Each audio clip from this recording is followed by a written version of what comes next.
That was the issue David Cameron warned his party to stop banging on about when he was elected as leader a decade ago. But the debate about Europe has only gathered steam.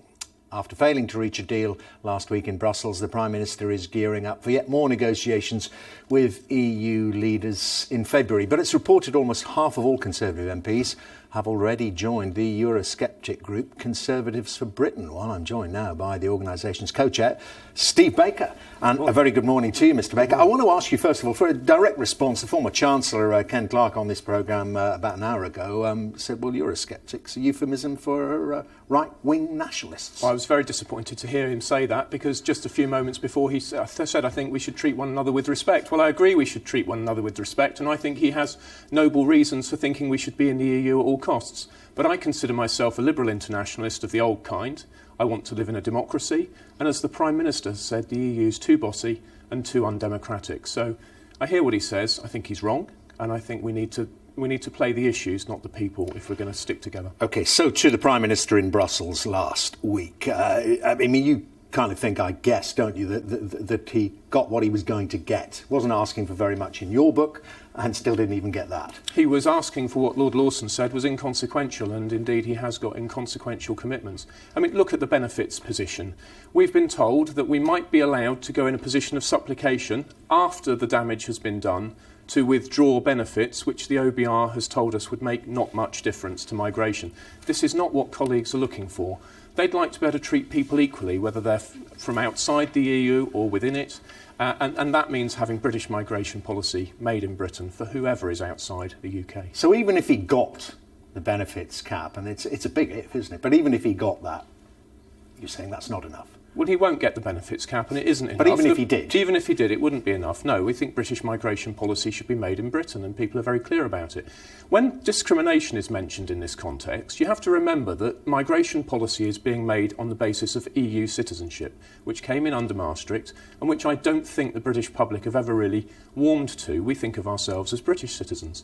Now, this isn't about how nice people are. We all love Europe. I think most Conservatives have a very warm heart for Europe. This is the issue about having consent for the levels of migration that we have, and our public services being able to absorb the people who come. So would you endorse the words in terms of those negotiations, and we know they're going to go on now, the Prime Minister hoping to wrap them up in February? Liam Fox, also a member of your grouping, talking about the Prime Minister parading about Europe with a political begging bowl.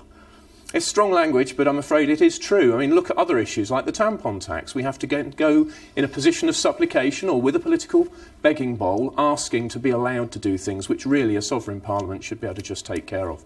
So I'm afraid Liam Fox is right, but this is what the position that the EU will put any British Prime Minister in. It's not about David Cameron. It's that if we're in the European Union, any British Prime Minister will find themselves in a position where they can't even ask Parliament to pass the laws which they know our country needs. And that's why I think we should leave. But people would say, and some people are saying to you, would you at least let the negotiations continue to their conclusion before you make up your mind? This issue was raised again, floated again, perhaps seemed to have gone away for a bit, of the emergency brake on EU migration. Of course, that would be operated from Brussels. They decide when and how it operated. But nevertheless, that perhaps for a period of time would stop large numbers of EU nationals coming to the UK. Well, people have several times said we've been a bit premature, and I would have loved to have waited till the end. But let's remember that when we were first elected, we thought there was an outside possibility the referendum might have been held by now.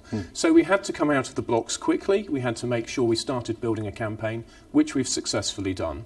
But creating the impression we'd have a quick referendum had the consequence that those of us with strong views had to come out of the blocks quickly. So that's why we've moved fast. It became evident very early that the Prime Minister wasn't going to ask to give Parliament a veto over EU law, for example. That happened on the 7th of June when the Foreign Secretary said having a veto was tantamount to exit.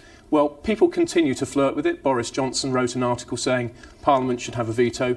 But this is the truth. Conservatives are in a great battle between gut instinct, their heart, which tells them they love Europe, and their pragmatic head, which tries to resolve the mess. In the end, I think most Conservatives will wish to leave. Well, I wanted to ask you in the introduction I gave there about your assessment of the strength of support that your group has within the party. And let's start with Boris Johnson there. He's quoted this morning as saying he thinks the Prime Minister should be more robust with his European partners. Well, I think it's fair to say we would like the Prime Minister to be more robust, because we're very clear that most of us want to end the supremacy of EU law and make British migration policy in London and so on. But we are where we are. The Prime Minister's in a position where he's being pragmatic and wishes to keep us in a reformed EU.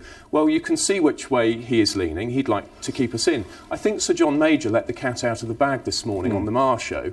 It seems clear to me that what the establishment would like is for the public to vote to remain in, and then they'll finesse all the details later. This is never going to work. As even John Major said this morning, with subsidiarity, it didn't work before, and his argument was, well, this time we'll get it right. Look at history. Are you going to trust politicians' promises on this issue? Or are you going to vote to leave and force politicians to come back with the right deal that does end these problems, which even those in favour of staying in typically recognise? And this from a politician. But what is your assessment within the Conservative Party of your level, your views level of support? I think that over half the Conservative Party is strongly leaning to leave. There are 150 colleagues signed up to the Conservatives for Britain mailing list. There's another 15, and we'll have over half the party. And I think some of them will just be keeping an eye on things. Some will be just keeping an eye, and there's a small number, as I've said. I think there's at least 3 who are simply keeping an eye, but that's fine. But what I've seen over the last few weeks is that colleagues are substantially hardening up. They're seeing the way we're conducting ourselves, which is to play the issues, not the person of the Prime Minister, and they're hardening up and saying this deal just isn't. And how deeply does your support penetrate into the Cabinet?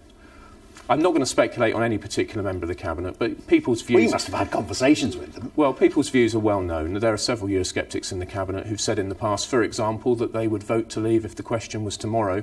And I think we're now approaching a point that the question tomorrow will be on substantially the same basis as it would have been then. So if those members of the Cabinet are not given freedom to speak their minds, well, there's going to be something of a pantomime for several months. So I would like the Prime Minister to give them freedom to campaign as soon as possible. Right, well, let's just be explicit about that then. So you're saying to the Prime Minister, when you come back with whatever agreement you've been able to get, you say to your Cabinet, you're free.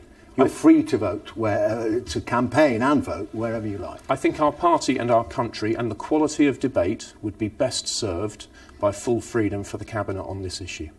So what do you think will happen if that's not given? I think it's inevitable that some members of the Cabinet will feel they have to resign. If they're browbeaten into supporting a deal which honestly is this flimsy, I think there are problems ahead. But I hope there'll be no need for resignations, because I hope the Prime Minister will give them freedom to speak up on an issue which many of them have held strong views on for many years. And would you have high hopes of capturing one of them to actually lead your campaign? You could do it with a really high-profile figure, couldn't you? It's not a question of capturing him. You know, I've had many conversations with colleagues. I feel sure that there will be a place for any colleague who wishes to have a strong public profile on this issue. So what, you think you could get someone like Boris Johnson, Theresa May, Ian Duncan Smith, someone like that to lead your campaign, to be the public face? I'm not going to speculate on any particular member of the government, but if you look at the Vice Presidents of Conservatives for Britain, and indeed Lord Lawson, our President, it's quite clear that there are a good number of previous members of the Cabinet who've joined us already in a public role, and I'm sure that if anyone else felt they needed to leave the Cabinet, we would accommodate them very easily. I'm sure you would. Thank you very much indeed, Mr. Baker. Most welcome. Very good to talk to you. Steve Baker there.